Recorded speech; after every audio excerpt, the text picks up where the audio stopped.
All right, welcome everybody to tonight's session. It's now 6 p.m. If you're here for working with NYC Parks during COVID-19 tips for community groups, then you are indeed in the right place. Thanks everyone for putting that information in the chat. If you're just joining us, again, feel free to write in the chat your name, your borough, and your park group. And we definitely have a lot to get ahead of us tonight, so I think we're gonna get started here. Thanks everyone for joining us tonight. We have a great speaker lineup, and also thanks to everyone from PFP staff who's also here tonight, making everything happen behind the scenes. Everyone will be muted for the duration of this webinar, but there will be time for interaction, in the questions and whatnot. So throughout the webinar, please continue to write in the chat any questions that you have. We'll have time, during designated spots to answer them. So please don't hesitate to reach out. We have many staff behind the scenes, working to sort and organize your questions in another document that we'll get to and sort for designated spots as well. My name is Jordan Mullaney. I'm the Leadership and Group Development Coordinator for Partnerships for Parks on the Technical Assistance team. And I'm here with Leah, who's also facilitating this webinar, who I'm sure many of you also know. Hi there, my name is Leah Worrell. I'm the Leadership and Group Development Manager for Partnerships for Parks. And welcome everyone. Thanks for being here. Just wanted to say just a note about tonight's session. So some of you may have attended some of our Working with the Parks Department webinars in the past. Just so you know, all the webinars we're presenting this fall were the result of a survey where we asked you folks what you really wanted to cover during the coronavirus pandemic. What are the topics you really wanted to learn about? So this is in response to your request to learn about, what is going on in the Parks Department? How are folks doing? It's a very challenging time. So we thought we'd bring together some really great parks officials and folks that are just really wonderful, the work they do with parks, and also are really a great friend to our community groups, and have a chance for folks to interact and meet one another. So that's the purpose of tonight's event. And as far as any questions you have, feel free to put them in the chat at any time. We're going to break for questions at about 6:45, and then if you don't get your question answered, we'll also be taking a few after the session ends at 7:40. Sorry, between 7:30 and 7:40. So our agenda. So we're going to be going through, and this is also in response to all the wonderful comments you made as you registered for this event. We took them all into consideration. We're going to be answering some of your questions that you had submitted previously tonight as well. So we'll be going over what Partnerships for Parks is, and then the New York City Parks Department, how the agency is set up and organized. We're going to get an update from Commissioner Liam Kavanaugh on what is going on in New York City Parks right now. We're going to get another update on the Capital Division from Diane Jackier, and we're going to have an interview with Wes Hamilton, who is a park manager in Manhattan. Then we're going to take some questions, have a small panel, and then we'll hear more about permitting and It's My Park updates, and we're going to wrap up at 7:30, and then we'll take a few questions after that. So we have a lot to cover, so welcome. Thanks for being here. Thanks, Leah. Yeah, and thanks everyone for your introductions before. We do want to kind of still get to know about who's here tonight, especially for our speakers, as they get to know, the audience. It's kind of tougher being at a webinar setting, then we have those network, in-person interactions, at the Arsenal or downtown, wherever it may be. So I'm going to launch a few poll questions. They should appear on your screen in just a second. Let me clear that. So you should see something on your screen now. It should have 5 poll questions. Be sure to scroll as you complete them. Hopefully everyone sees them, but feel free. These are just a few questions about, exactly, where you're from, how long you've been volunteering in parks and whatnot.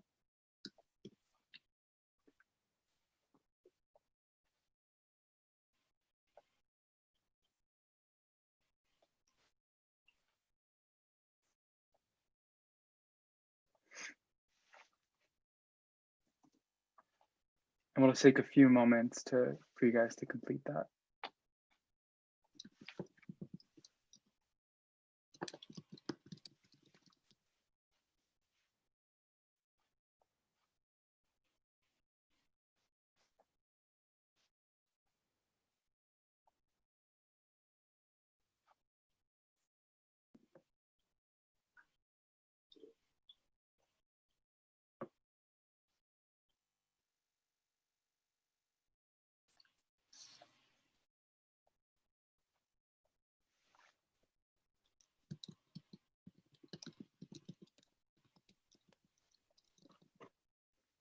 Thanks everyone for who's answered. I'll give it another 30 seconds.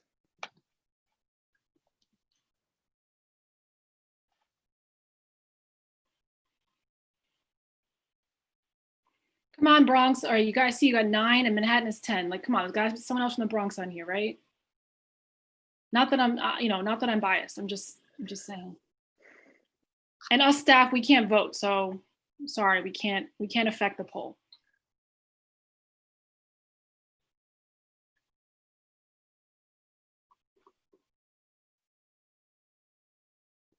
All right, let me close it out now. 31 people have answered. Let me share the results. You should now see the results on your screen. And here we have the first question: how long have you been volunteering in and around New York City parks? And 30% of people, 9 people said between several months and 2 years, but the leading answer was between 2 and 5 years. And we do have a few veterans in the house too tonight, between 5 and 10 years, 4 people, and then for more than 10 years, 6 people, and then a few new people. Welcome to the 4 people who have not yet volunteered in parks. We look forward to showing you some great information and resources. And if you feel like some of this poll doesn't cover everything, feel free to write any other comments in the chat. Like if you've been working in parks for like 30 plus years, we probably want to know that. Sorry, go ahead, Jordan. No, absolutely, definitely reiterate that.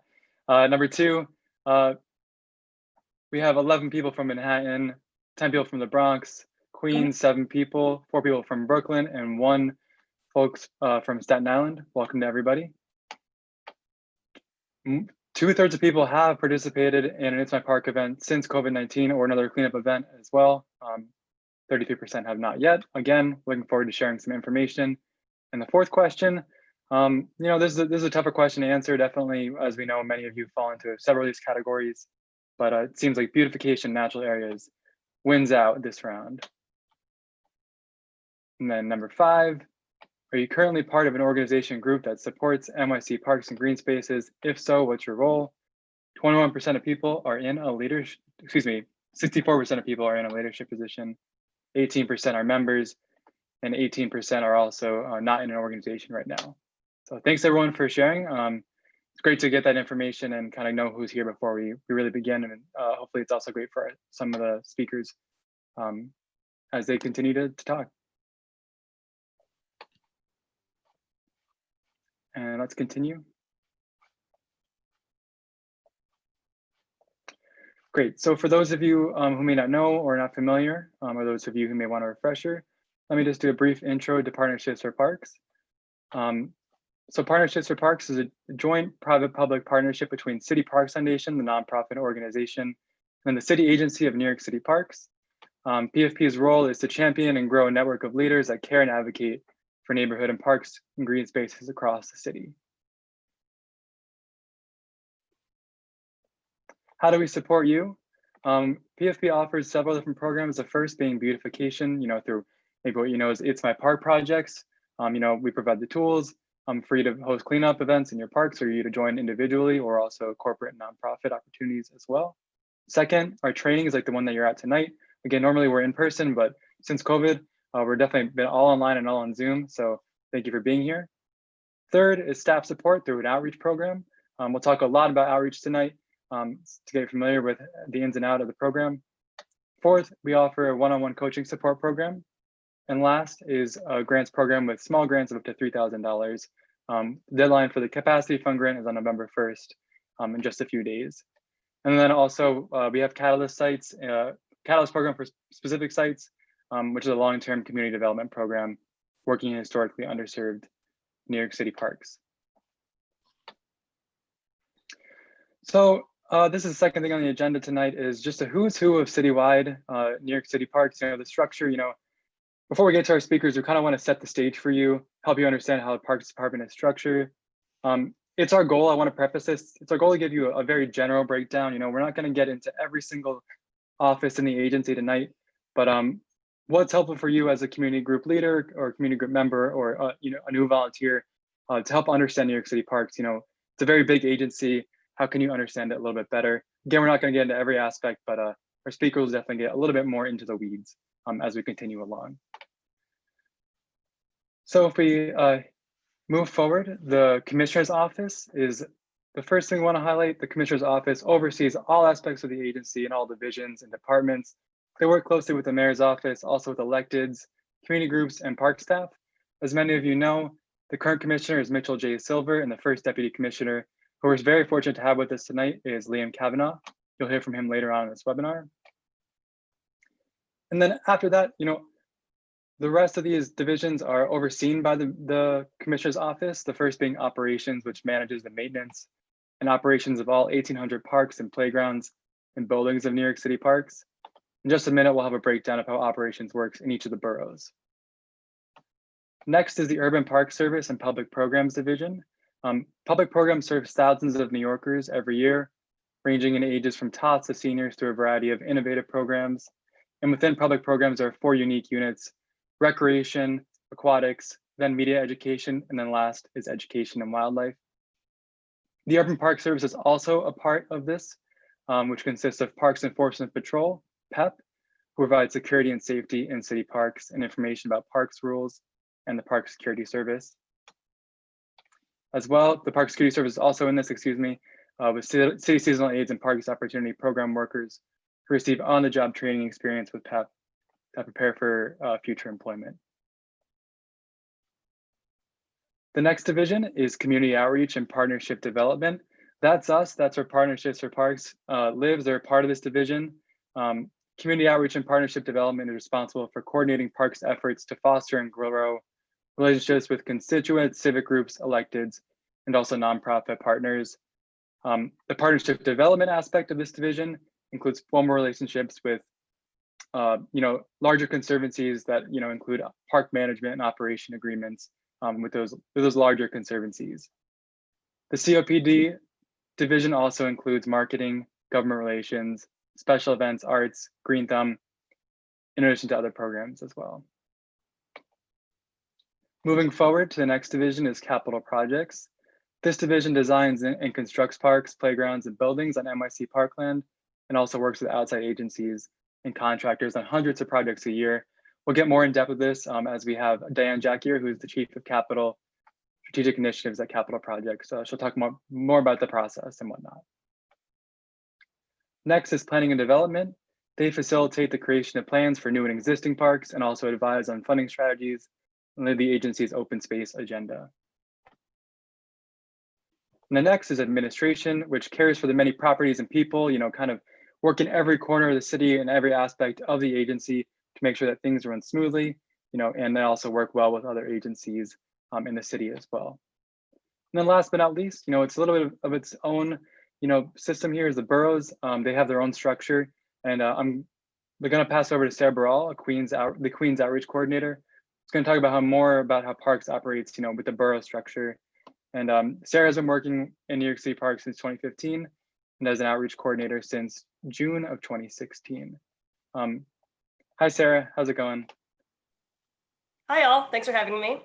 Thank you, Jordan. As he was saying, I've been with Parks for about 5 years, and I've covered every single community board in Queens. I currently cover half the borough right now, and I have another colleague, Giuliani Lopez, who covers the other half.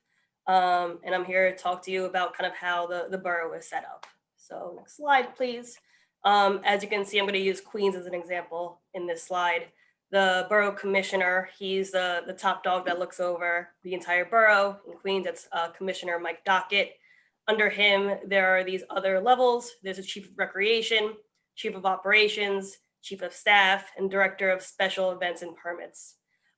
In Queens, the chief of staff is also a dual position. It's the capital liaison, who is Joanne Amagrande. Partnerships with Parks, we often work a lot with the operations teams.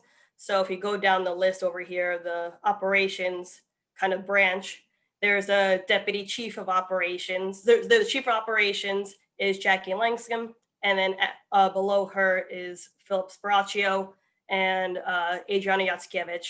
They have different roles. For instance, Adriana does more of the horticulture, and Phil works more with the park staff of how the borough operates. The people that report to them are regional managers. In Queens, we have 3 regional managers. They cover whole sections of the borough. So for instance, there's a Western Queens regional manager, there's an Eastern Queens regional manager, and a Central regional manager. Below them, there's also park and recreation managers, and there's administrative park managers. An administrative park manager, and in Queens, for instance, would be Flushing Meadows Corona Park. They kind of have their own little system of employees in there. And with the parks and recreation managers, usually they're covering 2 districts. In Queens, there are 16 districts. So for instance, District 1 consists of Astoria, Long Island City, Sunnyside, Woodside. And then under that, they have a whole staff there. They have the park supervisor level 2. They're usually the employee that has the white shirt. The park supervisor level 1, they have the brown shirt. And then below them, those are more seasonal or people that are on site, the CPWs, APSWs, pop gardeners. So there's a city park workers, the associated park service workers. And those are the people that you see on the ground, especially during inside park projects. They're the ones who are kind of guiding you with the projects or dropping off supplies. And then with the park manager, you'll probably communicate with them too, with coordinating your projects and events. So you've probably seen or interacted with one of these people at some point in time, whether as a volunteer or just a user of the park. Next slide, please. I think we're passing it over to someone else. Hi, thank you so much, Sarah. We really appreciate it. And just so you know, a lot of this really does apply to all of the borough, but thank you for giving the Queens perspective. It is slightly different in each borough as well. So if you have any questions, we'll tell you how to get in touch with your outreach coordinator later to get kind of the specific rundown for your borough. But Sarah definitely, she knows her way around Queens, that's for sure. So next we have a very special treat. We have Commissioner Liam Kavanaugh is here to speak to us.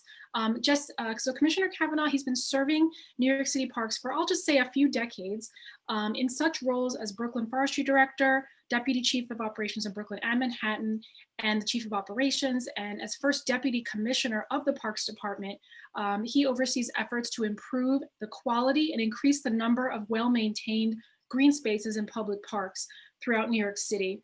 And you may also know him from his role facilitating the graduation ceremony for our fellowship graduates at our Community Connections event for the last few years. So we just wish we could all be in person and sort of chatting and drinking wine on the roof, but I guess Zoom will have to do. Zoom is much safer right now. So I just wanted to welcome Commissioner Kavanaugh. Thank you so much for giving us kind of an update on what is happening in New York City Parks during this trying time.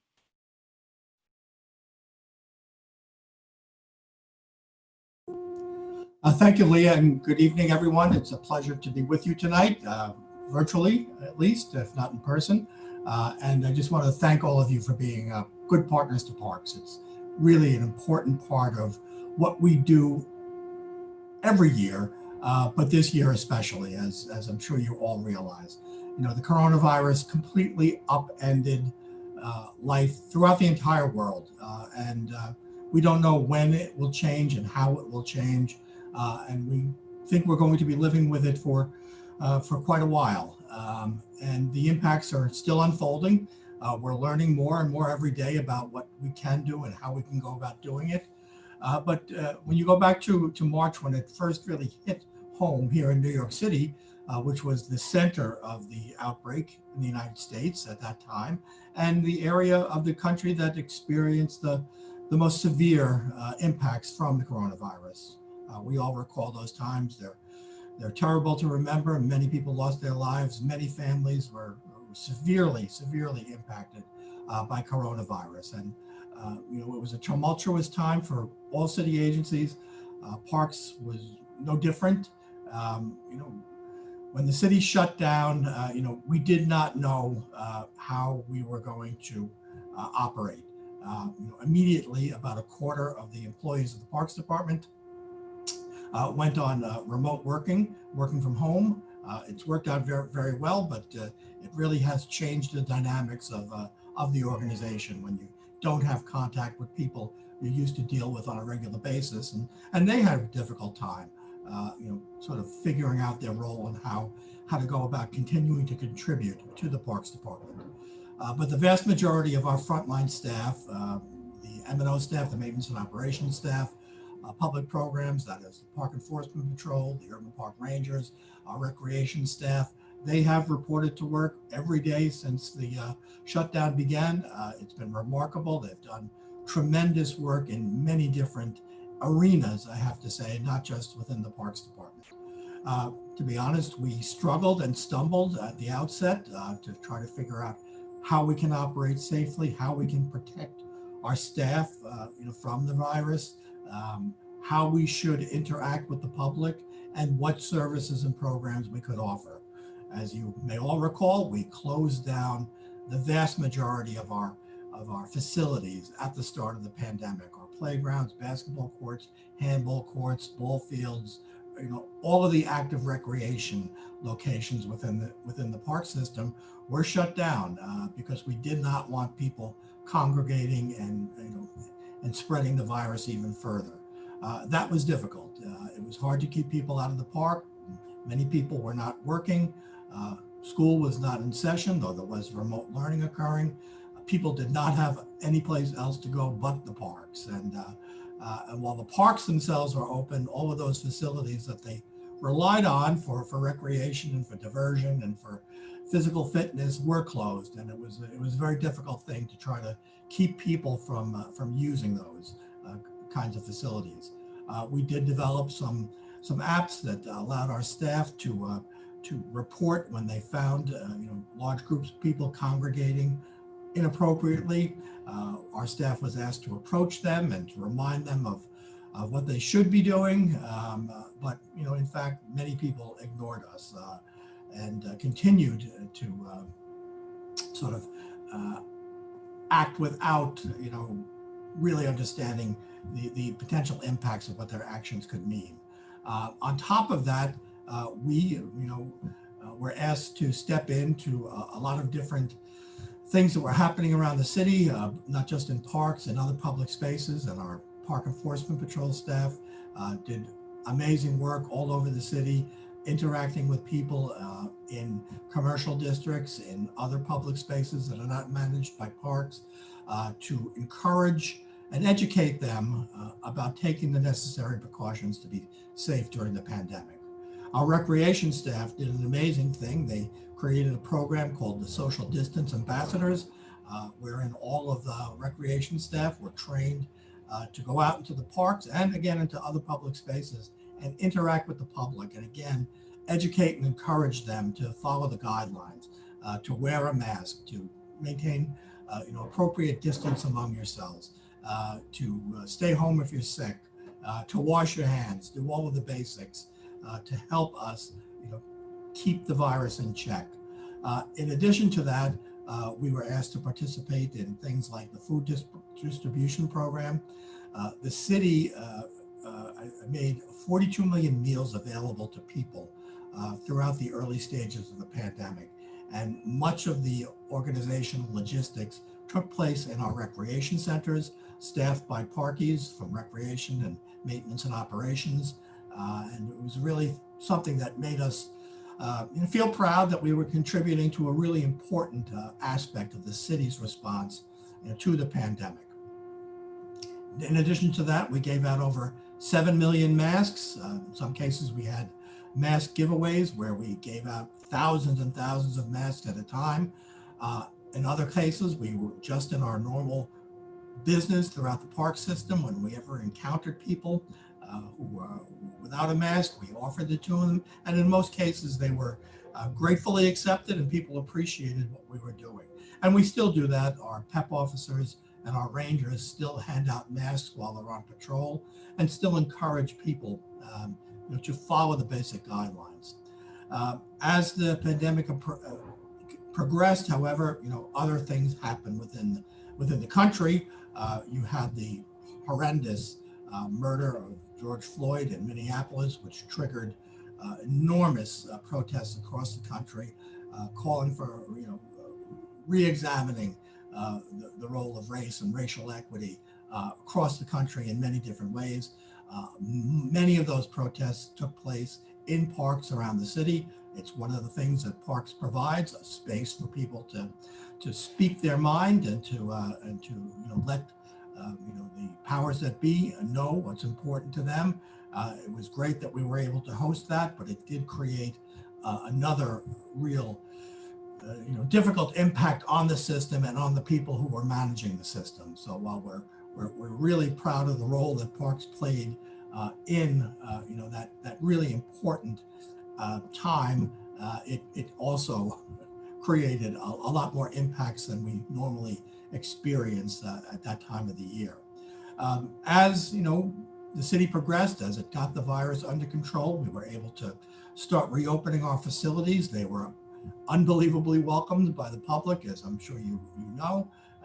We saw more and more different kinds of use in parks all over the city this summer than I think we ever have, and it's logical that would occur. People did not have places where they could go for dining, for entertainment, for socializing. Everything took place in parks, it seemed. Most of it was great. Some of it was not. In fact, we had this phenomenon of extremely large, raucous, and damaging events that sprung up in parks all over the city that left an enormous amount of trash and debris behind, and really was a strain on our staff to try to keep up with that. On top of that, because of the pandemic, the city is experiencing the worst budget crisis, at least since the mid-1970s, and maybe even longer than that, and the Parks Department was not spared. We were unable to hire the seasonal staff that we rely on to maintain parks and playgrounds throughout the summer. In fact, we were short about 1,600 staff people between our seasonal staff and the job training participants who do so much to clean and maintain parks. So we were in our busiest season with enormous new usage that we never really experienced before, and we didn't have the normal staff we have in a busy summer. So we struggled mightily. I'm sure you saw it. It was something that we were not happy about and not proud of, but our staff was out there every day trying to clean the parks, trying to keep them safe and welcoming for the public. We fell behind in a lot of cases, but I have to say I'm very glad that we have caught up now. One of the great, though, things that we saw during the pandemic in terms of park use was an absolute explosion of fitness and fitness activities in parks. We have been building more and more outdoor fitness locations in parks and playgrounds. They're really popular with the public, but the level of fitness activity, the range of activity, the amount of people out there in parks is like something I've never seen. It's a really great sort of trend, we hope. I think it will continue. People are outside, you're safe, you're able to socialize, you're able to exercise, it's free. What's not to like? And I think it's something that will be a permanent part of our operations going forward, or our planning going forward. As I said, on top of that, we had in August the third most damaging tropical storm that the city has ever experienced. And the Parks Department is the lead agency when it comes to tree damage. And so we had our hands full throughout August. We had over 13,000 tree emergencies to take care of. We got enormous help from any number of city agencies. We hired contractors. We drew from our own ranks and had upwards of 700 parkies a day out working on the storm response. And we got it done we think in good order, but obviously, there are always things that you can do better in situations like that. Unfortunately, as we've moved into the fall, things have stabilized. Our metrics are looking much better than they were during the summer. We're able to get to more parks on a regular basis, clean them better. our ratings, the sort of report card we give ourselves, looking better, still not at the level that we were at last year at this time. But it just seems that as the seasons have changed, as we've gotten into autumn, the days are shorter, the level of intensity is less. People may have other things to occupy them now. School is back in session, more businesses are opening. So we're feeling much better about where we are and what we're able to deliver. And one of the really great things has been the resumption of our volunteer projects through both Partnerships for Parks and our stewardship program. We began hosting volunteer events back in the middle of August, but it's really picked up in September and October. And in fact, the last few weeks, I've been to at least a dozen different volunteer events sponsored by partnership groups that have been terrific. Just wonderful people out doing good things in their parks and feeling pride in helping the city bounce back from the coronavirus, and that's been a really terrific development. We, are looking forward to what might be coming next.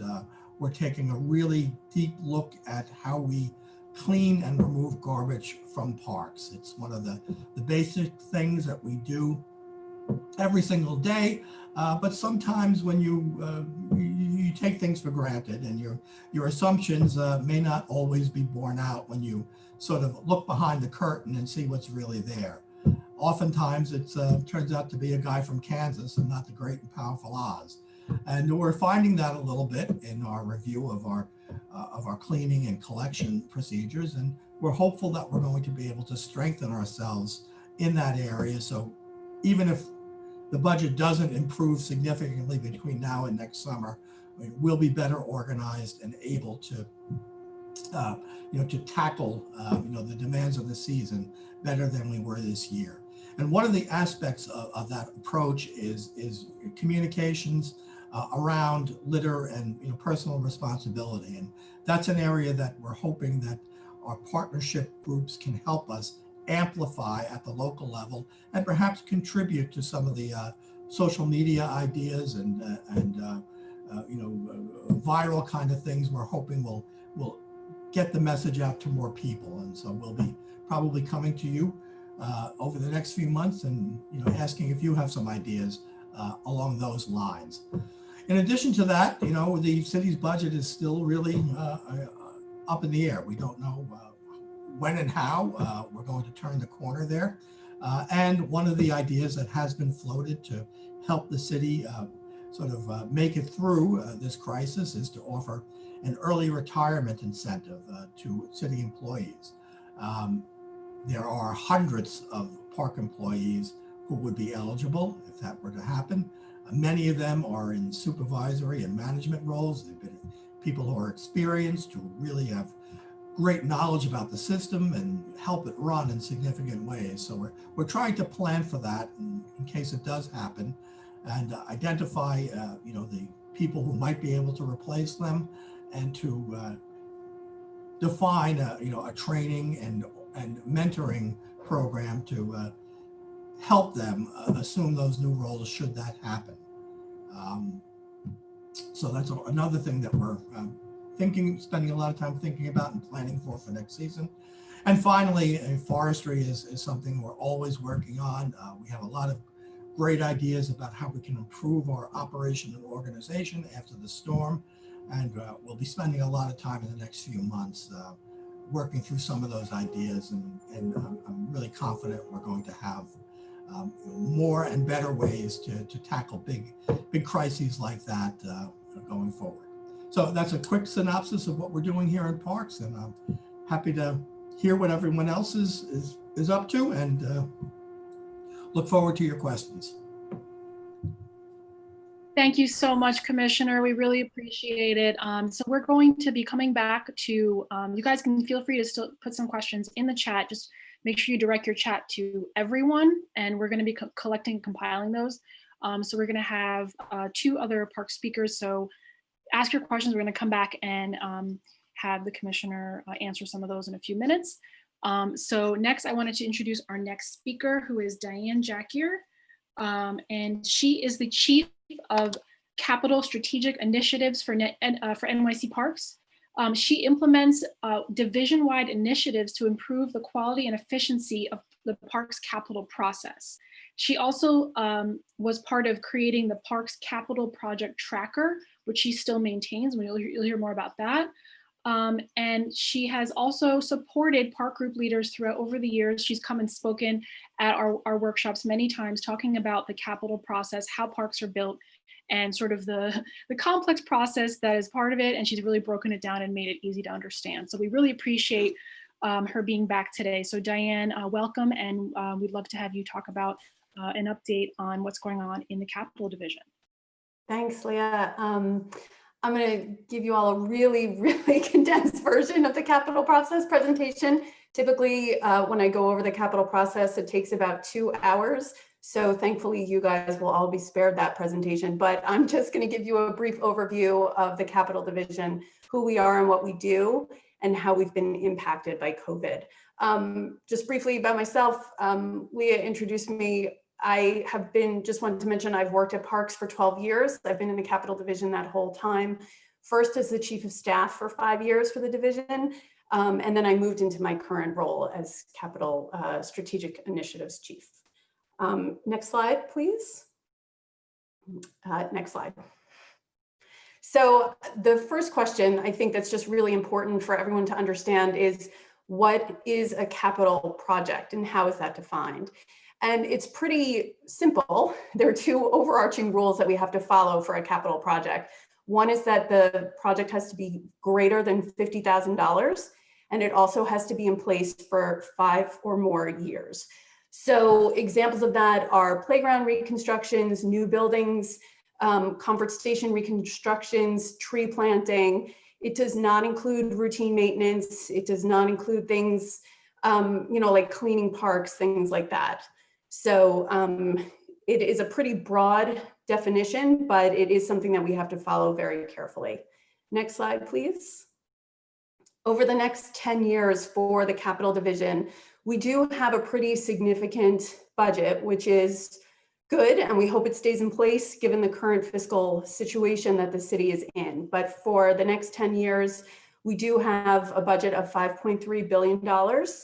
You can see from this chart about 43% of that, or 2.2 billion, is for what we call the Olmsted Center. That's the building that I work in. We have just about 400 people in the Capital Division. It's landscape architects, engineers, construction staff, contracts and budget staff, administrative staff. And we're the ones who oversee all the design and construction projects in the city for parks. We have a significant budget as well, just about 34%, that is managed by external agencies. So you may have heard of the Department of Design and Construction, the Economic Development Corporation, Department of Transportation. Sometimes they do projects on Parks' behalf. So that money is still in our budget, even though we don't manage them directly. And then we have other funding for forestry. We plant so many trees, do so much work for forestry, which is really great. We have acquisition funding, vehicles and equipment, and then something that are called sole sources and pass-throughs for additional projects that are completed. Next slide, please. So we have a really robust active contract portfolio. So the $2.2 billion that I was just talking about before, each year we have a certain number of projects that we actually oversee directly. So this year for fiscal year 21, we have 570 projects, 113 in design, 247 in procurement, which is the time frame when we get a contractor on board, and then 210 projects that are in construction. So it is slightly less than the number of projects we had last fiscal year, but it is still a really significant increase since when we started tracking all of this stuff in fiscal year 13. We've had a 69% increase in projects over the years, which is pretty impressive. Next slide, please. So as I mentioned, I basically have a 2-hour presentation that goes over the capital project, but I basically condensed this into one slide. So the capital process is incredibly complex. There are so many rules and regulations and policies that have to be followed, particularly when you're using capital dollars. There's so much oversight with what we do. But what it boils down to is this slide, which has 5 different components. We have what we call the needs assessment process, which is something that's ongoing all the time, that people can identify a capital project. It can be the commissioner, it can be an elected official, it can be a community member who is walking through their park, sees an issue, thinks that it's a big enough project. Remember, it has to be $50,000 or above, but they can reach out to the Parks Department and their borough office potentially to say, hey, for example, Diane Jack, your playground needs some work. Can you guys go out and take a look at it? And so what happens is we will have our staff go out, determine, a potential estimate for the work that needs to be done. And what we do is this isn't a typical year. So, it did not happen in 2020, but typically what we do is we have meetings with elected officials. We will tell them about the potential opportunities in their boroughs of what could be funded for parks. We also have conversations with the Office of Management and Budget and City Hall about different projects that we think are important that could, be started. So we find out typically at the end of the fiscal year, which is the end of June, sometimes it's the beginning of July, we find out what projects are actually funded. And once that happens, we start what's called the project initiation phase. So when we get our money in our budget, we have thousands sometimes of budget lines with different funding amounts in them for the different projects that are funded. And so we have this time during the project initiation to confirm that, okay, if we thought Diane Jack, your playground needed $2 million, did we actually get that $2 million? Is that something fully funded? Can we move it forward? And if we do have that full funding, we will assign a staff person, either an in-house staff person, or determine if we need to hire an outside design consultant. We will have what's called a pre-scope meeting with all relevant internal stakeholders to decide, what are the priority issues here that we need to address, because our park staff will know where are the drainage issues? Are there security issues we need to address? What's the programming that, the park staff would like for the project? And then what we have is called the community input meeting. So that is the official kickoff of the project when we have, when we do have members of the public, all relevant stakeholders, elected officials, anyone who funded the project come to a meeting. We've actually been doing those meetings virtually for several months now since COVID started, but we have that community input meeting officially kick off the project, and then we start the design phase. So design, we typically say, takes anywhere from 10 to 15 months, depending on the size of the project. There is an enormous amount of work that goes into this. Sometimes people will say to us, how come it takes so long? People are like, you're just putting in some play equipment, and it's really not such a big deal, but there's so much engineering that goes into our projects. We have a lot of green infrastructure, water capture, so many different things that we make sure that we incorporate into our projects. So it's a really important part of the process. We want to make sure we incorporate the community feedback that we got from our community input meeting. So we have different phases in design. We put together what's called a schematic design. We put together construction documents. We have our permit approvals.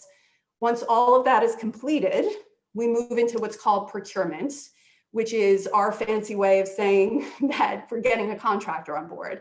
And this is really the phase of the process that we don't have much control over.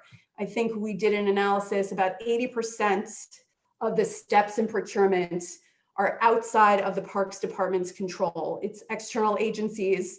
I can give you the alphabet soup of who is reviewing these projects, but it's the Mayor's Office of Contract Services, it's Corp Counsel, it's the Public Design Commission, the Landmarks Commission, all different people are reviewing these projects. So then we have sort of the process where we have our legal review for our contracts, we bid them out to the public, we have what's called a pre-award investigation. We have to follow something called the Procurement Policy Board rules. And what that means is that we have to award the contract to the lowest responsible bidder. So there's a lot of work that goes into determining who is that lowest responsible bidder. The Department of Investigation, the law department, all different folks are involved. But once we find a good contractor, we award the contract and we can start the construction phase, which is the last phase of the process. Typically, if we have a landscape site work contract, the duration is 12 months. If it's a building project, typically we have an 18-month duration. So we also, for a lot of our work, it's weather dependent. So sometimes, something that does seem like a pretty small project can just sometimes take longer because depending on, if it's a harsh winter or if there's, some rain events that continue to happen, it can delay the projects. But that is the capital process in a nutshell. And I'd be happy to answer your questions about this after. Next slide, please.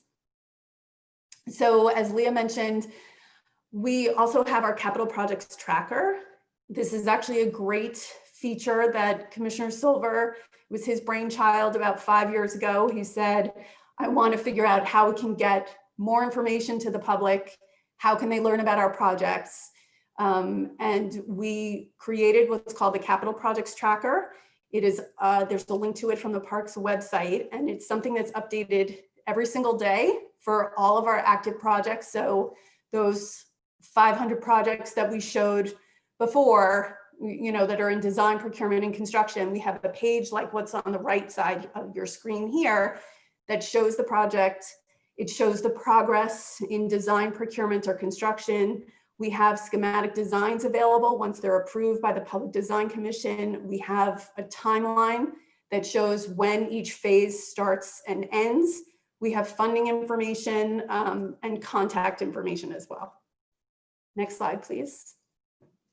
So the last thing I just wanted to mention was how COVID has impacted the Capital Division. So I have to say, I was really amazed within several days of when we knew we had to social distance and work from home. Our IT division had us up and running within a week, I would say. And our division is really heavy on software, like specialized software and all these things, but they were able to get us directly into our desktops. We had very little downtime. The design, contracts, budget, administrative staff is still working remotely.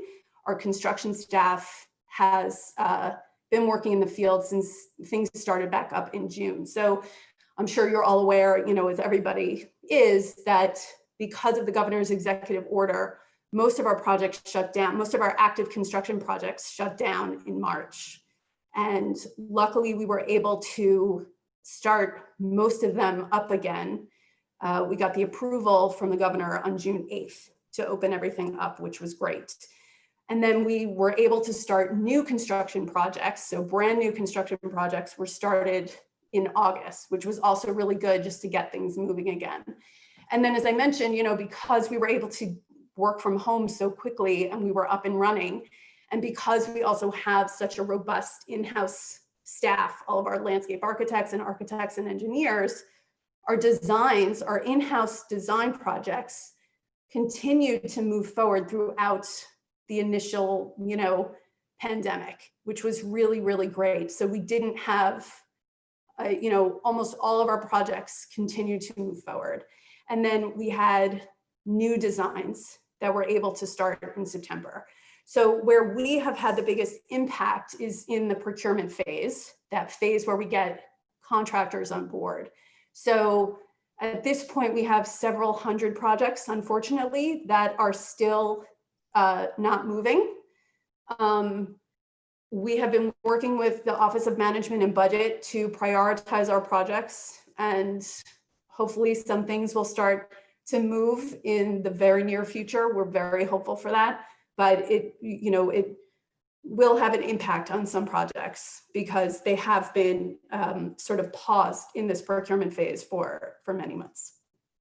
So that is my presentation, but I would be happy to answer any of your specific questions during the Q&A. Thank you.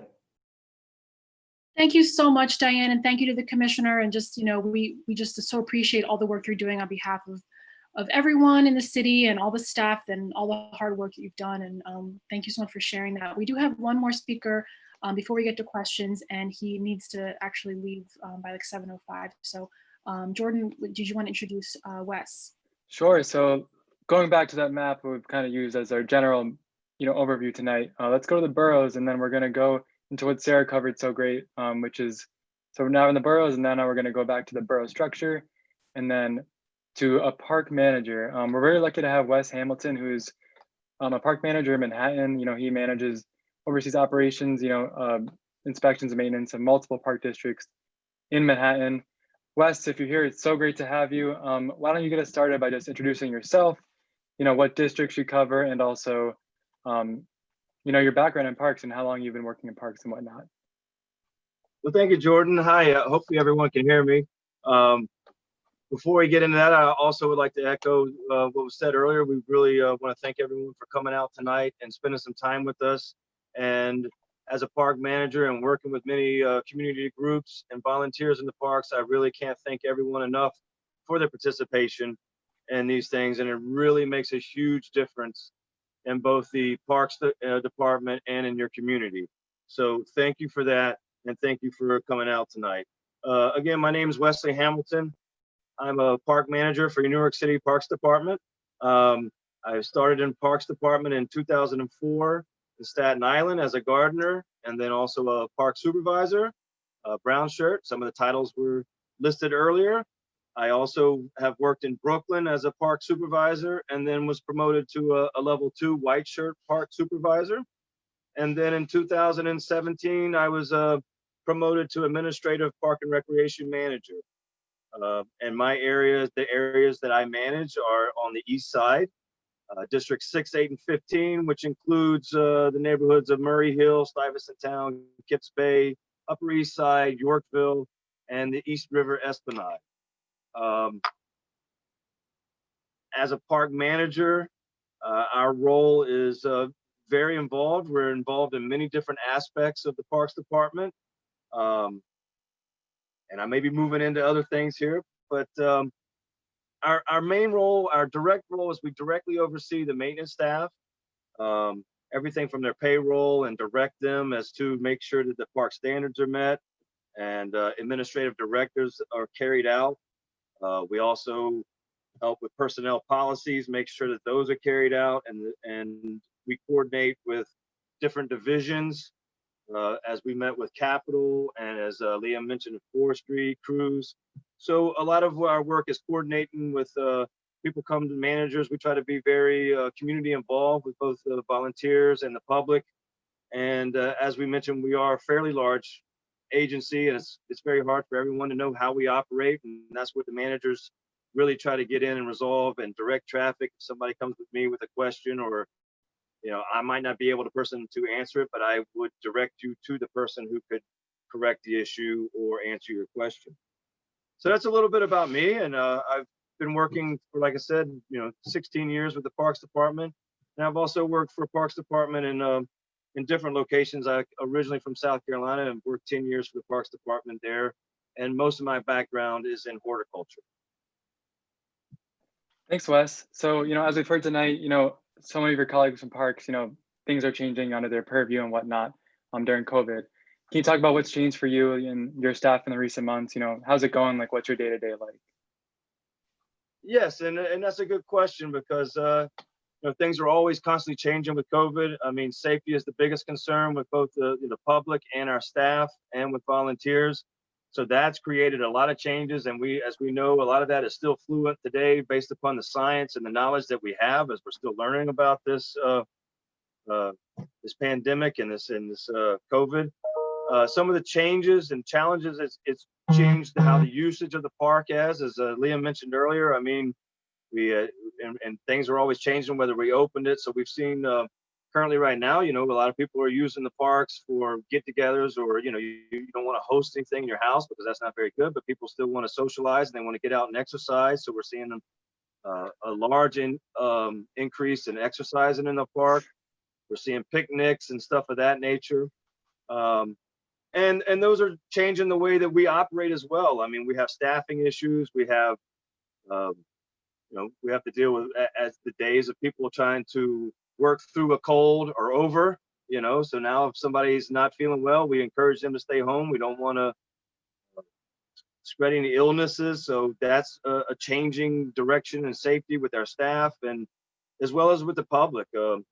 Now our staff is, when we're engaged with the public, we want to make sure that we're safe. So we're trying to keep a safe distance from everyone. We're wearing masks, trying to make sure that everybody wears their mask, and we want to encourage people to wear the mask. We want to, it's completely changed in how we operate, and we are still learning, and we are very fluent in trying to make new changes. So we're trying to evolve with the problems, and we find out what the problems are, and then we look for solutions to those problems, or how we're going to address this, how the usage of how much garbage we collect and where it's get collected changes, and how people are using the parks are changing. So we try to be knowledgeable of that and try to change as best we can, and learn as well with dealing with volunteers groups. We starting off with small projects, and how do we deliver tools, and how do we plan and prepare and execute some of these projects. And so those are some of the changes that we're dealing with daily in Parks Department. Yeah, thanks, Wes. And changing with the shortfalls and whatnot, or budget cuts, and where you're dealing with influx of requests, is there a role for community groups to play, in helping park managers? And if so, what is it? There's very much a usage for that. As I mentioned earlier, it's volunteer programs are vital to our parks. I always say our most successful parks are the ones that have community involvement, where we have large volunteer groups. Those are the places that always seem to be best. And there's different ways that groups can participate. So in many cases, it can just as I say to my staff and the people, leading by example, trying to treat others how you wish to be treated. So wearing masks, and as we mentioned earlier, maintenance is changing, and our staff is reduced. So if you do have a large get together or a picnic, we're trying to encourage people to help us, maybe collect the garbage, and try not to litter, obviously. And then on top of that, you staying involved with your community, maybe going to community board meetings, getting involved with your community board is very important. Identifying issues. If you see something, if it's many issues could be called into 311. That actually helps us a lot. If you don't see me, you could call 311. I actually deal a lot with 311. So if you see something, the more eyes, the more helpful it is to us. If you see a hazard from a maintenance standpoint, if you see crimes, call 911 and get the police involved. And all of this involvement really helps parks thrive and improve. So those are some of the ways I would encourage the community to get involved. Great. And we've seen in the chat tonight, many people with different priorities and whatnot, going on in their individual parks. We only have about a minute or two left. If you could answer this, what's your best tip for groups, as they want to address concerns and get things on the radar, but also addressed by park managers or just the parks department in general? What's a takeaway a group can have, as they move forward, and park managers are busy people, dealing with certainly a heavy load. Yes, I mean, there could be different avenues and ways to get things addressed, and a lot has depending on what that. Excuse me, that's my son. Give me 1 second here. There's many different ways to address that, and it kind of depends on how large a scale it is. As we mentioned, there's some things that would require capital projects to be involved. So communication is the key to number one. So developing good communication with your park manager, your volunteer coordinators, your elected officials, and your community board is very important. So getting information of we're here to serve the community and the public. So knowing what the public wants and what your community wants is a good way of helping us address those issues. If it's things of a large scale nature, it may need capital. So, just having some patience and understanding that, there would need to be funding and we need to go to capital and we would need to involve the entire community before we move on it. So a good understanding of how government and how parks works is helpful. But then on the other end, like we said, there's ways to get involved, whether it's cleaning your park, doing planting projects, and identifying issues that you may see that we can address is very helpful. So communication is the key at all levels and staying involved. Wonderful. Thanks, Wes. We know many people appreciate having a park manager on tonight to get your many insights and develop that relationship. So thank you. If you're able to stay on for a few minutes with the Q&A, that'd be wonderful. I'm going to pass it over to Leah now. Thank you. Thank you, everyone. I may have to cut out. That was my son calling for me now. So thank you, everyone. You're all good. Thank you, Wes. Appreciate it. Thank you so much, Wes. We really appreciate you being here. And what you have to say applies. I know we have park managers all over the city, and everyone works with their park managers or can learn to. So we appreciate you representing that group tonight. So now we're actually going to move to our panel discussion. So we have our wonderful Sarah Baral. Wes had to jump off, but we can definitely still address those questions. Diane Jack here and Commissioner Liam Kavanaugh.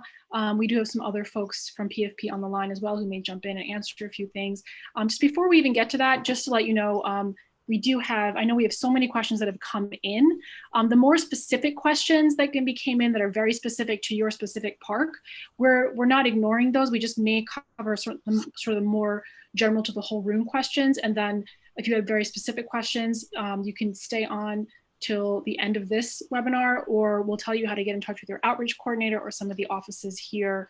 Or we can actually also send some of your specific concerns. We'll make sure that the speakers get those concerns, if that makes sense. So, but just to start out, and speakers, you can feel free to just unmute yourself and take any of these questions, or I'll refer them to specific people. But to start out, and Wes kind of talked about this, but if anyone has any other thoughts, I know sometimes even when you try to reach out to a park staff member, and you want to be polite, like you want to make sure that you're not reaching out constantly to the point where it is, counterproductive, but you also do want to get a response, and you do want to make sure that your concerns are heard. And we have some people write in to say, I've tried to get in touch with park staff about specific things. We what's the time frame we should expect, or what are ways we can work to, collaborate with and be supportive to the parks staff without overwhelming them. So anyone have thoughts on that?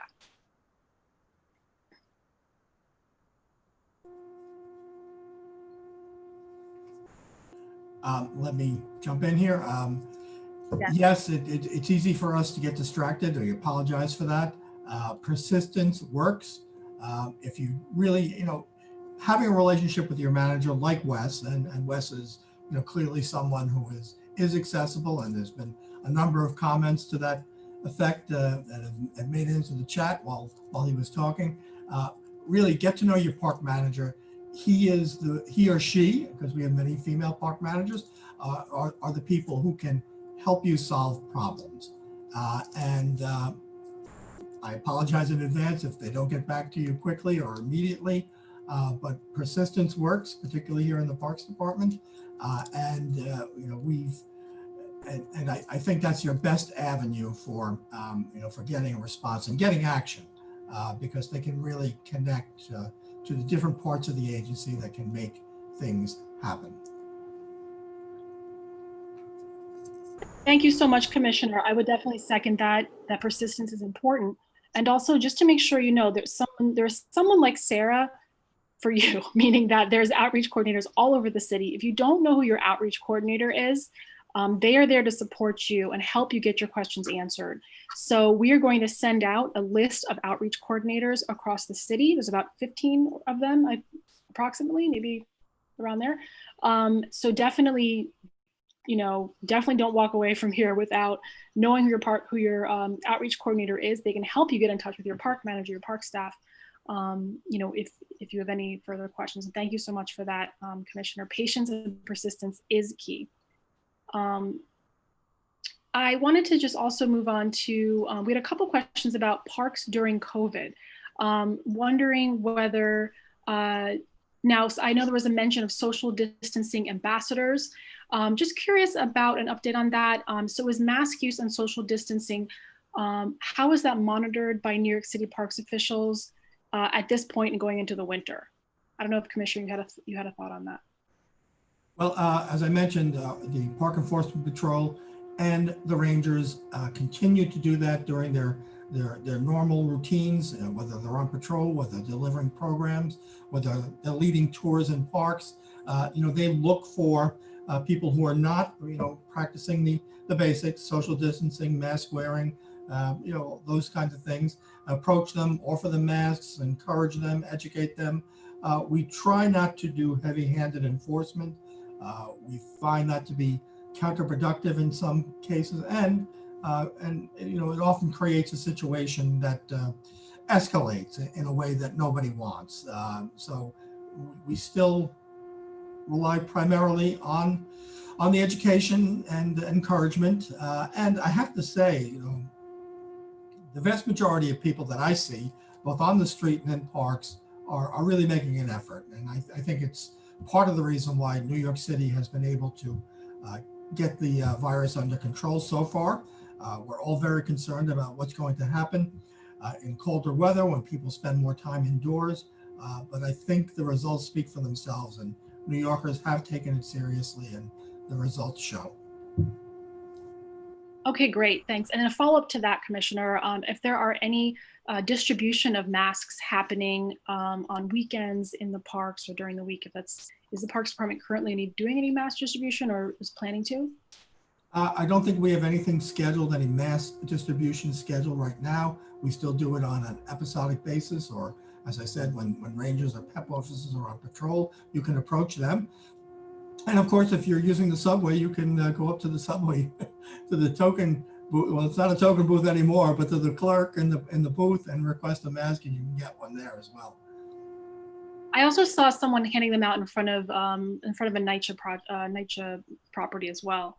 And another COVID question while I'm on the topic here, and this, probably different ways to deal, but someone asked about effective strategies for dealing with folks that are not complying, not wearing masks, that maybe join volunteer projects or come and work, try to work with a volunteer project, how folks should handle that.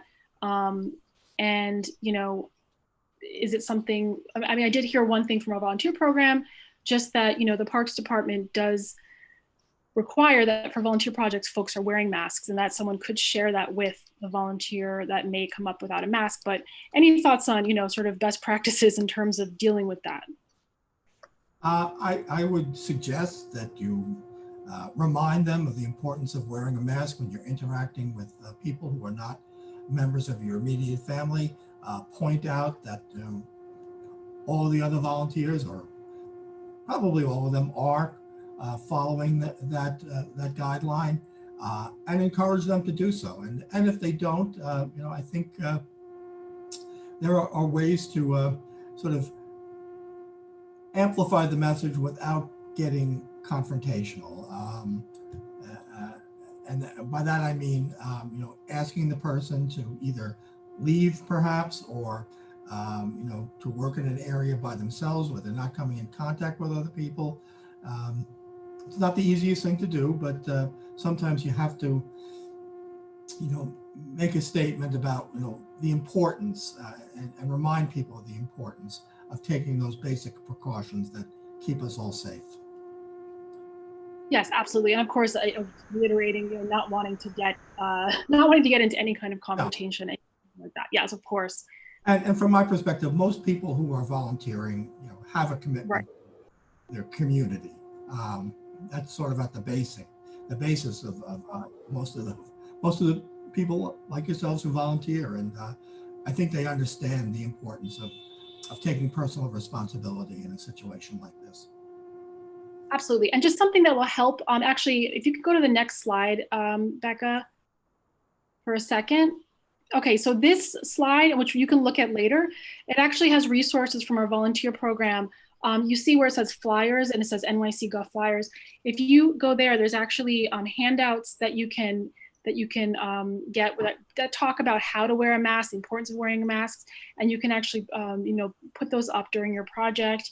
There's actually videos on sort of like best practices as you're actually running a project, what equipment you should be wearing, how you should be disposing of things.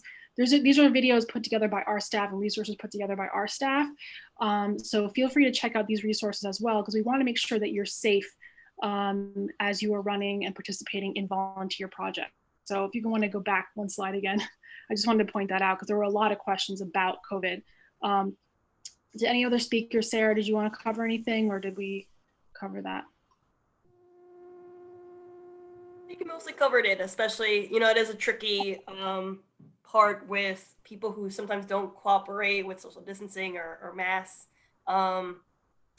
That's something that we encounter also. Just you can only kind of maintain yourself, and if people aren't abiding by it, then maybe work on a different area. That's kind of my opinion on that. Yes, and also on that page that I just showed you, this page of links, there's actually guidelines that are provided. If it's not here, I'll email it to you, but it's actually guidelines put together by Partnerships for Parks about sort of guidelines on running a project and suggestions, that's been sort of approved by the Parks Department, by the city on how to run a project. We'll make sure you get that as well. Jordan, make a note. If it's not on here, let's make sure we send that out. So that's just, so then moving on from COVID related questions specifically, I had a question for Diane, and I know you did mention this, but there were a few folks that followed up just talking about they're curious, like they would like to see a park renovated, or they'd like to see a project, go forward in terms of getting funding for a project. What do folks do when they say, hey, we don't see funding in place for this, and we'd like to see a park project happen? What do you suggest that groups do in that case? I would suggest that they reach out to their borough offices and let them know what park it is that they want to potentially have a reconstruction. And then they can coordinate with the Capital Division to get that estimate together, and the boroughs can have that conversation with the elected officials. That we usually have these conversations December, January, February as the budget is put together. But another budget is put together. Sorry, I don't know. We can hear you. We just missed like your last word. Okay, I think there was some sort of echo, but I think people can also reach out directly to the elected officials and sort of speak to them about the importance of the project that they want funded and why they're so passionate about it, because that will have an impact as well. Okay, great. Okay, great. Another question about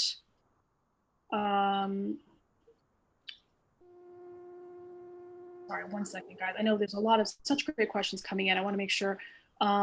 So I know there's a lot of questions here, first of all, about special events. We're about to give you an update on special events in particular, some information from the special events office. So we're going to get to that in just a moment.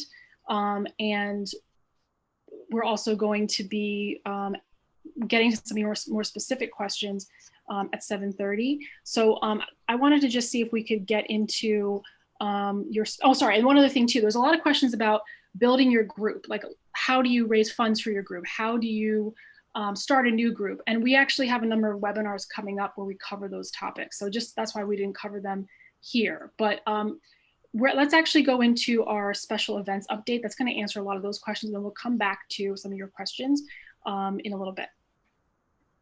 Thanks, Leah. Yep, so let's do permitting and It's My Park updates. Go to the next slide. So as Leah just mentioned, many of you, as you're registering for the webinar, asked about special events. I did receive an update from Citywide Special Events. We reached out to their office. We had a webinar in late August on programming webinar. We had Citywide in attendance who gave rundown of what it's like at that time. They gave us these great contact informations. I'm the messenger here tonight with an update from them, but please, if you have any specific questions, reach out to your borough permit staff. That will be the best next step for you as you kind of delve into specifics. Other than that, I'm going to give a pretty brief overview and update from what I've heard from citywide special events. So what's new during COVID? As many of you know, special events are for events with more than 20 people. Probably the biggest change here is, with the new governor's cluster initiative is, permits in the red zone will be effectively canceled, but you will need to reach out to the borough office to reschedule or accommodate the permit in another location. That is if your permit falls within the red zone with the governor's cluster initiative. Permits within the orange zone can have up to 10 attendees, including the event staff, and then permits in the yellow zones can have up to 25 attendees, also including the event staff.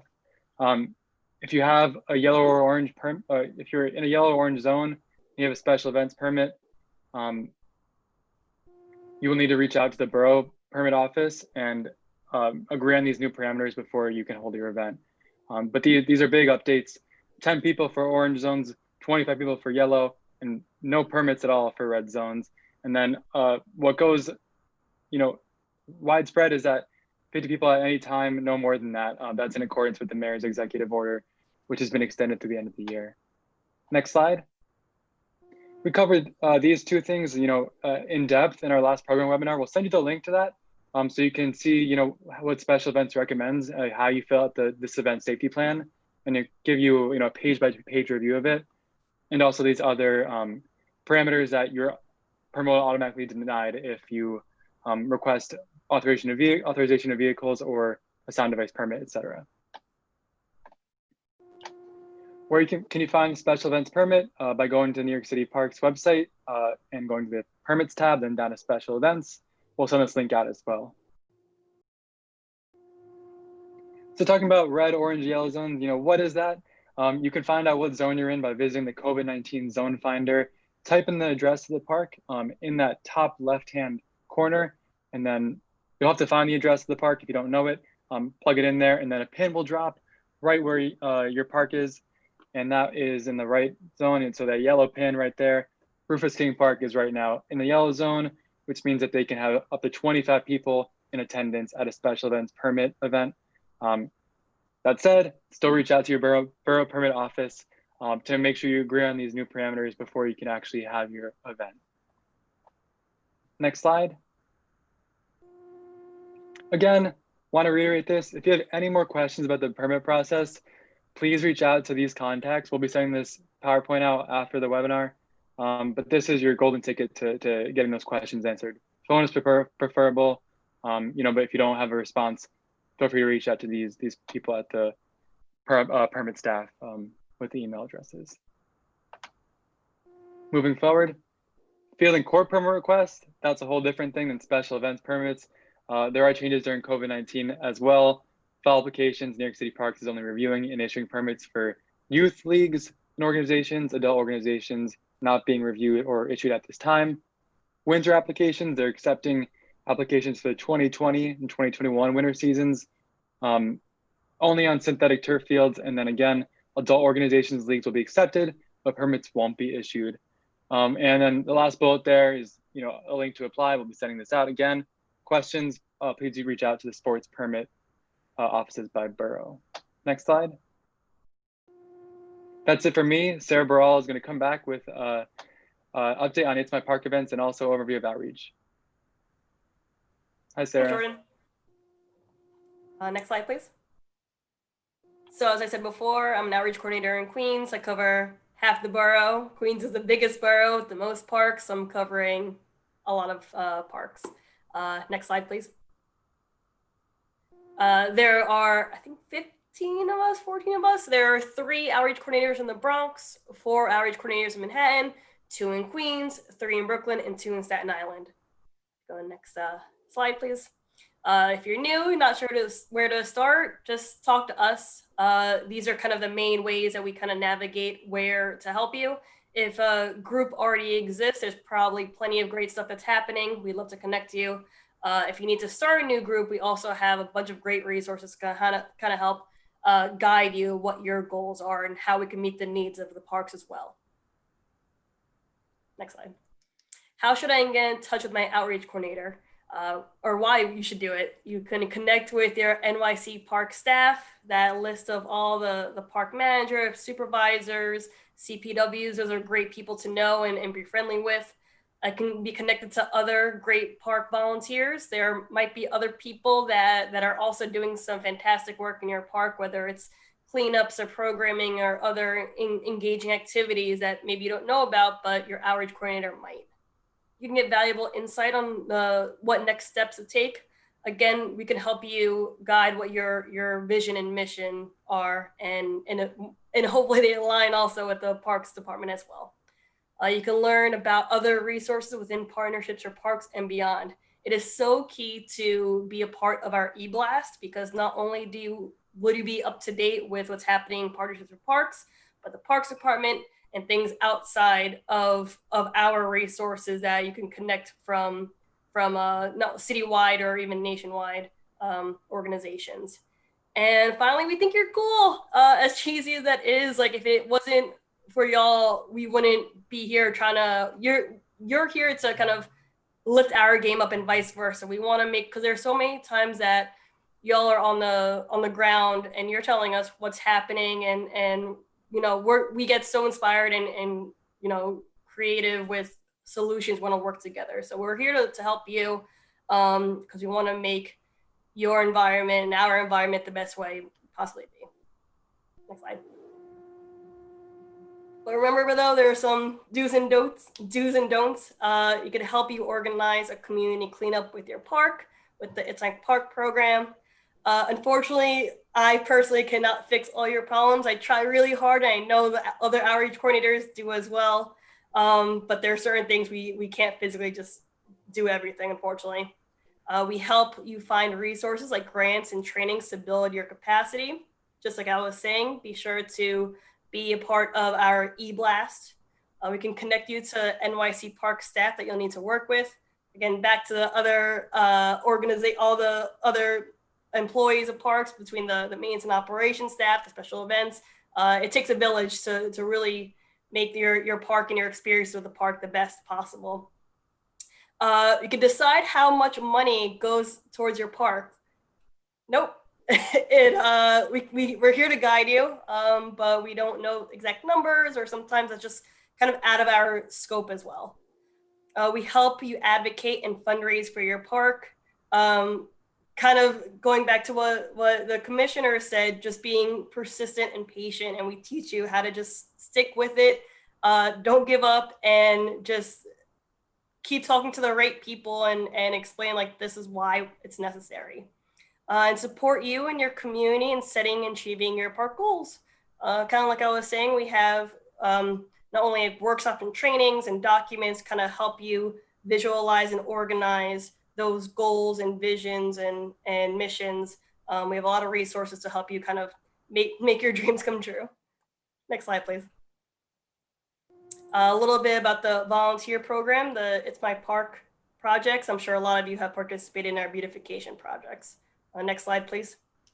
So when you go to our parks, our It's My Park website, you'll see these 3 different highlighted areas: the join, request, and lead. A lot of people who are individuals who just want to get out there and volunteer and help out their park.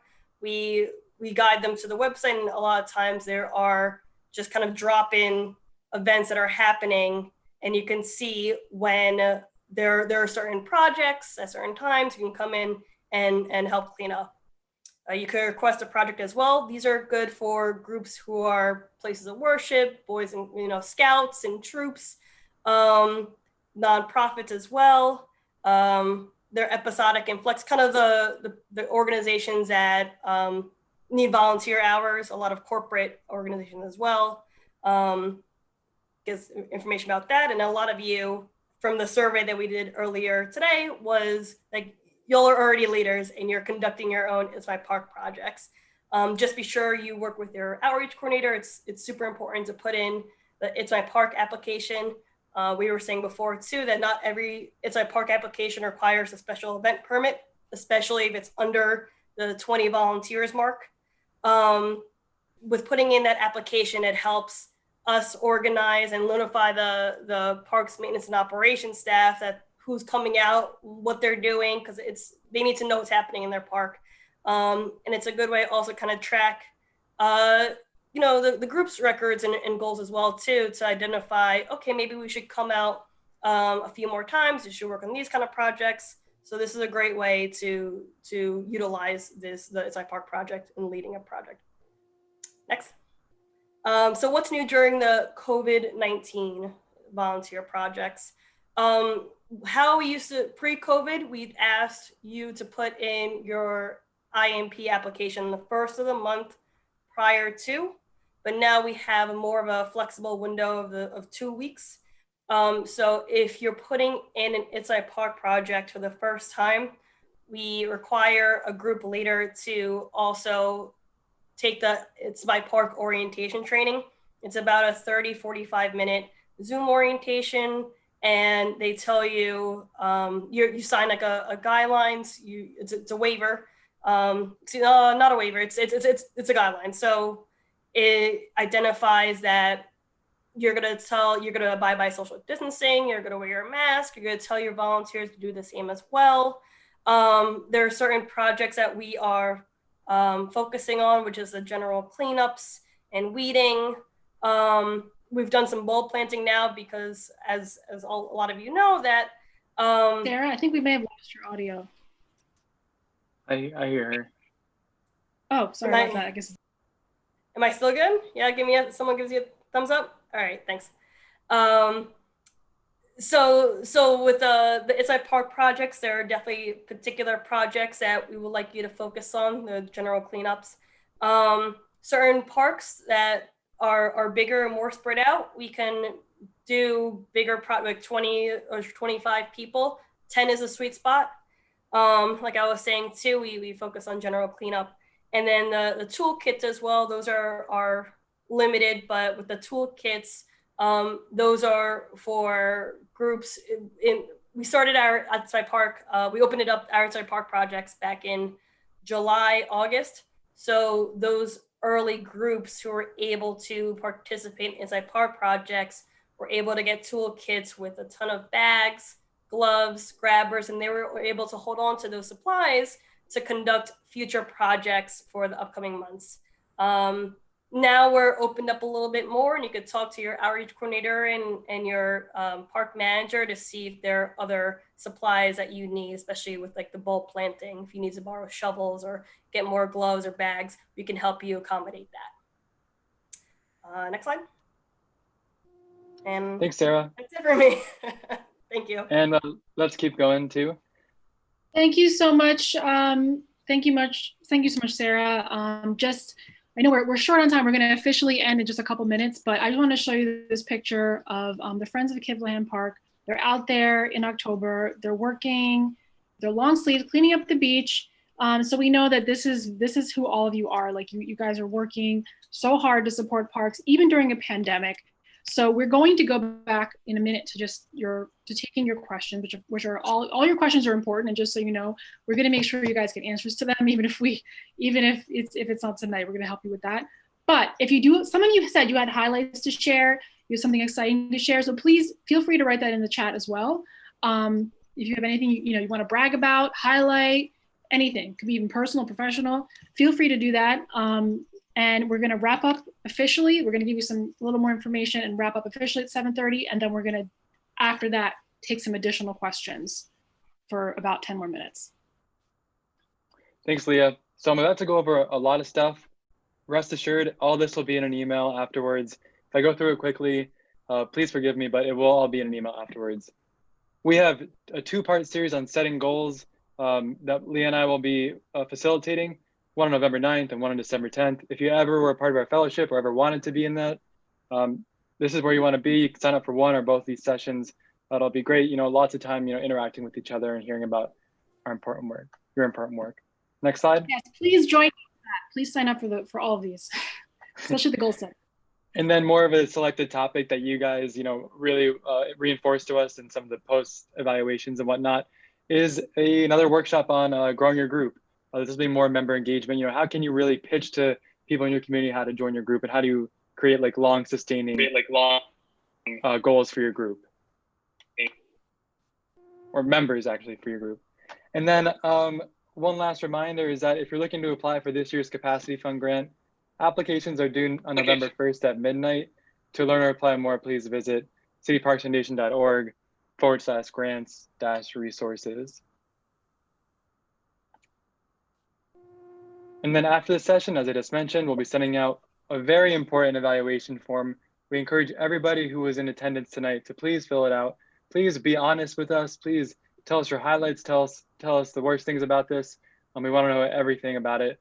If you attend, well, you all attended tonight because you're here. Please fill out this evaluation form, which we'll be sending out right after the webinar. We'll also have for you a copy of the slideshow, a contact sheet to find your outreach coordinator, and then links to past PFP webinars and other resources, including every link that we just sent or had in this PowerPoint presentation. Continue. And then, of course, a big thank you to everyone for joining us tonight. Thank you so much to Commissioner Kavanaugh, Diane Jackier, Sarah Varall, and Wes Hamilton for joining us tonight. Thank you as well to PFP staff for making this webinar possible, hailing so much behind the scenes, to Mike Mullally, Anne LaFond, Becca Cohen, and again, Sarah Varall.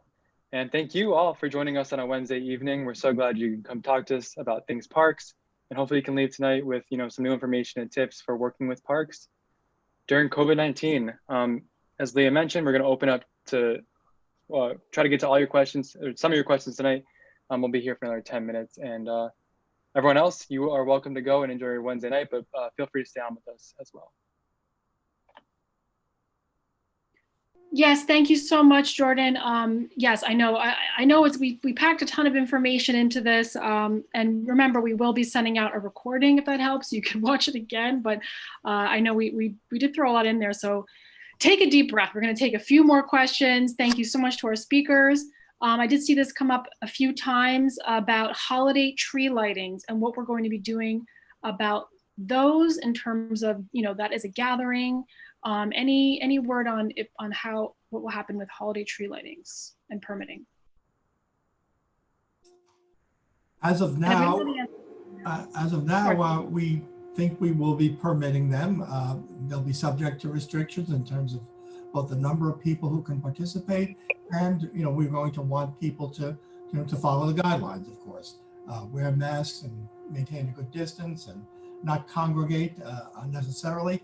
But I do have to caution that everything is subject to the city maintaining the really good control we've had and enjoyed over the last few months over the spread of the coronavirus. The daily reports that the mayor delivers really shows that people are following the guidelines, and the results are very good. But again, as the weather gets colder, people spend more time indoors.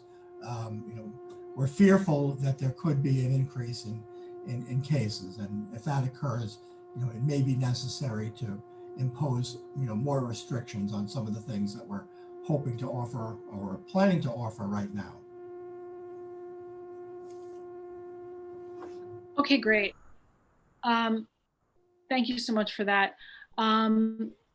Also had a question about work orders that came in, and that was about the work order process, and is there a time frame in which work orders are expected to be completed? How do they work, and if they don't get done in a timely fashion, are there ways for communities to help get the situation addressed? Well, we use work orders obviously to organize the demands for maintenance and repair throughout the system, and it is an enormous system. We have over 2,000 formal parks, and we have another 3,000 properties that we manage, even though they're not parks. All of them have different requirements, needs, demands. They're out in the elements 24 hours a day, and they wear, they break, they get vandalized, and some of them have cyclical maintenance particularly our water system. It's it's a wonderful thing, but you know, we do have to turn it on in the spring and turn it off in the fall, and work on repairs throughout the entire summer. So you know, we do prioritize our work based on the seasonality, by the you know, by the level of service it provides, by the potential for injury that something that's broken might cause. And we unfortunately do have to prioritize. We have many more work orders than we can complete, you know, given our staffing levels and, you know, other constraints. I would say that, you know, if there's something that's important that impacts the way a park or a park feature functions, that, you know, discourages people from using the park in the way it's intended, you know, by all means, you know, bring it to your manager. In some cases, you know, I'll be honest, the manager may not be able to affect the change or get it done as quickly as you would like. In that case, you know, the persistence and patience can pay off. I would encourage you to enlist your outreach coordinator. And, you know, if it's something that's really serious and that is impacting, you know, the people who use the park or the partners who are helping us maintain it, you know, the Partnerships for Parks can be, you know, a good ally in you know, bringing something to the top of the list. I can't say it's going to happen in every case, but it is a good way to, you know, call attention to something that's important that may have slipped through the cracks. And I'll be honest, things do slip through the cracks in our work order system. Thank you for that answer. We appreciate that. I did see, and I know, I think you did touch on this, Diane, the question around the scope meetings or the community input meetings, which I believe you said are being conducted on Zoom. And just sort of, can you maybe repeat or just say how folks can attend those online or those Zoom scope meetings? Of course. I did just want to mention there, the meetings are not on Zoom. They're actually on something called GoToMeeting, which is a platform that we have had a lot of success with. But we actually have something on our website that has the list of all the upcoming community meetings. What we do ask people to do is actually register beforehand, and several hours before the community meeting, we do send out an email with the link to the presentation, to the meeting itself.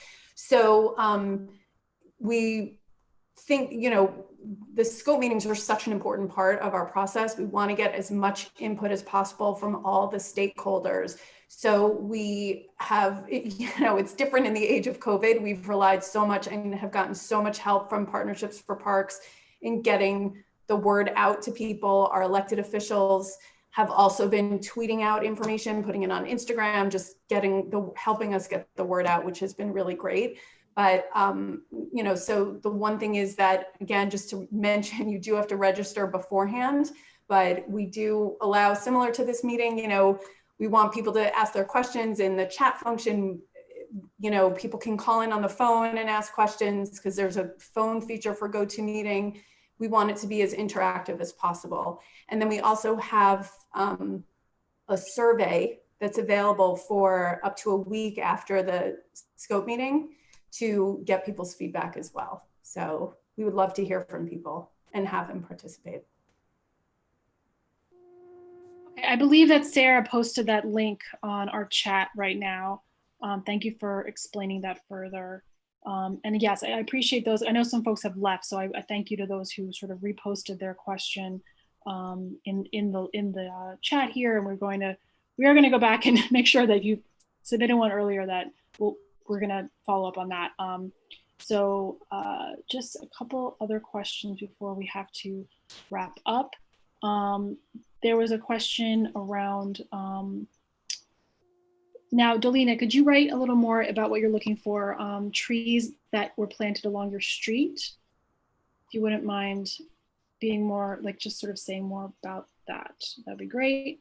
In the meantime, there was a question around, oh yes, cleaning off chalk markings and bird droppings on concrete surfaces and benches. Any recommendations on dealing with that? I know we just lost our park manager, so. You have any ideas on that? Well, the best way, of course, is a pressure washer, but that's not always available in in parks and playgrounds around the city, unfortunately. But water and a good stiff road broom, the kind that the classic sanitation worker uses. They're heavy. They're very sort of strong bristles.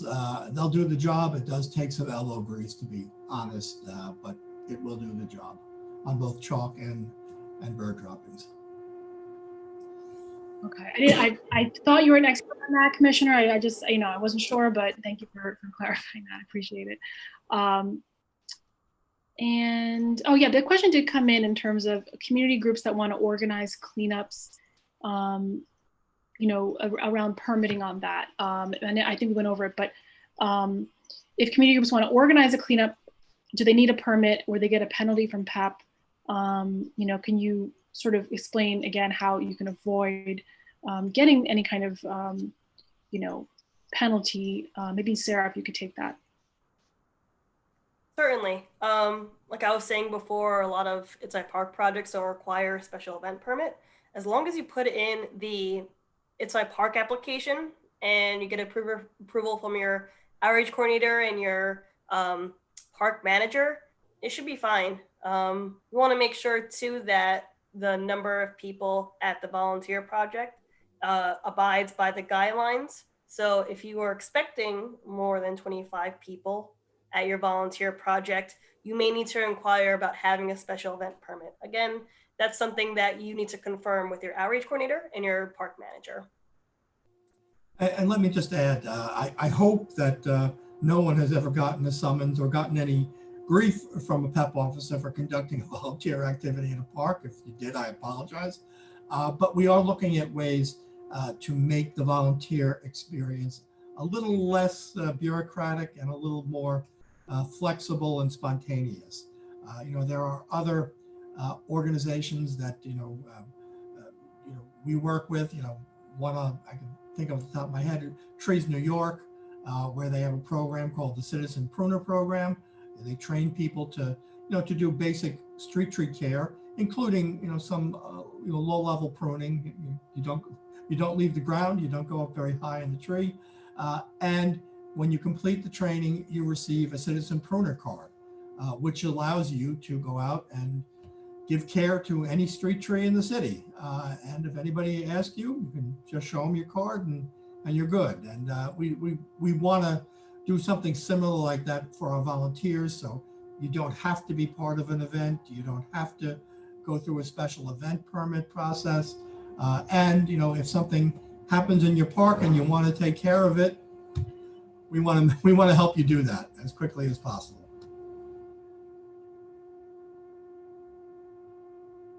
Okay, great. Thank you so much, Commissioner. So I know it's already 7:43. I want to just, say we're going to take a couple additional questions. I'm just going to go from the top in terms of, actually going to start with Tom. He had said, is there some kind of study for projects that were suggested but not funded? I'd like to see if there are any studies available. I'm assuming that you're talking about capital projects, Tom. I'm not sure if you want to comment on that, Diane.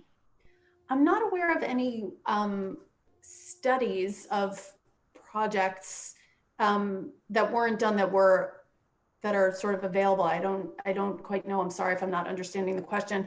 The one thing I did want to say is that on the capital tracker, we have different tabs related to different types of projects. So we have the active projects tab, which are the projects that are currently in design, procurement, and construction. We have a proposed tab. Those are projects that either have some funding available but they're not fully funded, so we can't move forward with them, or there are projects that are fully funded, but we do not have a design staff person in-house or consultant on board yet for those to move forward. We also have a completed projects tab and then a partner projects tab. So I don't know what specific type of information Tom is looking for, but if there's something more specific, I'd be happy to answer afterwards. Okay, great. Thank you so much. Just a couple others, and if you guys are writing more. I'm sorry, but we're just going to take the ones that I'm seeing right here. A question around that Isabel had said around attaching a laminated sign. I believe she was asking, she wanted sources for printing signs for tree beds regarding neighborhood history, littering, and plants. She wanted to know about a source and if anyone's worked with waterproof holder and the holders, waterproof paper and the holders for the paper. Any thoughts on hanging those kinds of signs? Dorian mentioned in the chat that FedEx Kinko's has a wonderful waterproof sign that you can have made up in various sizes. So that's an option. Sometimes it's a little difficult because your outreach coordinators aren't in the office as much, if not like ever. But sometimes if you do catch them at a good time, they're able to laminate them for you, but then, you know, they get them to you. But maybe check out that FedEx Kinko's option. Thank you, and thank you, Dorian. The last two questions. So in terms of a community input meeting, just wanting to know, is that the meeting after funding the project or before the project has been funded? That's the meeting after the project has been funded. We've determined it's fully funded. We can move forward with it. We have a staff person or consultant assigned. And the community meeting is really the kickoff for design. It's the first meeting that we have with the public, with all of our stakeholders, to get as much information as possible. So it's after it's funded, the project is ready to start, and we're really excited to get as much information as possible from people. Okay, great, wonderful. And in terms of proposed projects, the capital tracker, I assume, would have all the information on proposed projects that would be public, correct? There's not another place to get information. That is exactly right. Capital Tracker has the list of proposed projects. There's not nearly as much information for the proposed projects as we have for the active projects, because there's the proposed projects typically are still underfunded. They haven't really started, so we don't have as much information on them. So it's basically what we have on the tracker is just a list of those proposed projects where we have some funding, and potentially we're just waiting for additional funding to come in before it can start. Or as I mentioned, we're waiting for a design staff person or consultant, design consultant. Got it. Thank you so much. So everyone, we're going to wrap up for right now. We would really want to thank our speakers again. We know there's a lot of questions for the speakers here tonight, so we are going to do something we don't normally do. We're going to make sure that we follow up individually on all of this.